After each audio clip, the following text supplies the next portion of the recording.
Уставните измени во делот на промената на името кои треба да се случат до крајот на декември годинава, биле напишани од Грција преку нон-пейпер и испратени до македонската влада, која пак ангажирала професор по уставно право само колку технички да ги провери, тврди потпредседателот на ВМРО ДПМН Александар Николовски.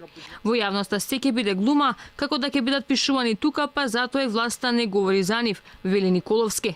Дали е вистина дека амандманите се веќе подготвени и се кријат од јавноста? Истите, внимавајте, не се подготвени од македонската влада, туку од грчката влада и се дадени во форма на нон-пейпер.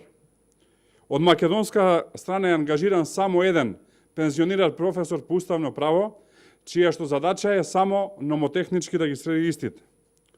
На што се должи ваквиот капитулански однос кон Грција? Таа да ги пишува амандманите, што треба македонското собрание евентуално да ги усвои.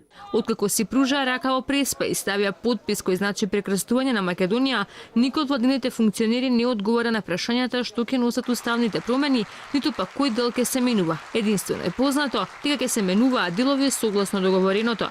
Премиерот Заев дури потврдува дека она што ќе се смени во уставот до крајот на годината немало да биде пријатно искуство за граѓаните. Не може да се иницира правно формално ваква постапка заради тоа што тоа би значило прејудицирање на волјата на граѓаните.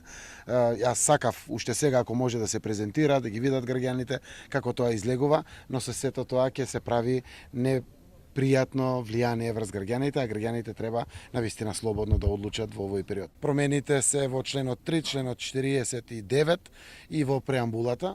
Во преамбулата имаме само зајакнување на одлуките на АСНОМ, дека тоа се одлуки за слобода, за демократија, за еднакво. Заев сепак открива дека измени ќе трпат членовите 3 и 49, но и преамбулата на уставот, токму оние во кои грците гледаат идентизам, што ја потврдува информацијата на Николовски дека соседите го стокмиле договорот по нивен терк, а македонската влада само прифатила. Опозицијата неколку пати побаре увид во тоа што ќе се менува во највисокиот правен акт уставот. Сепак за уставните промени ќе почекаме по референдумот, барем така најавија владините функционери.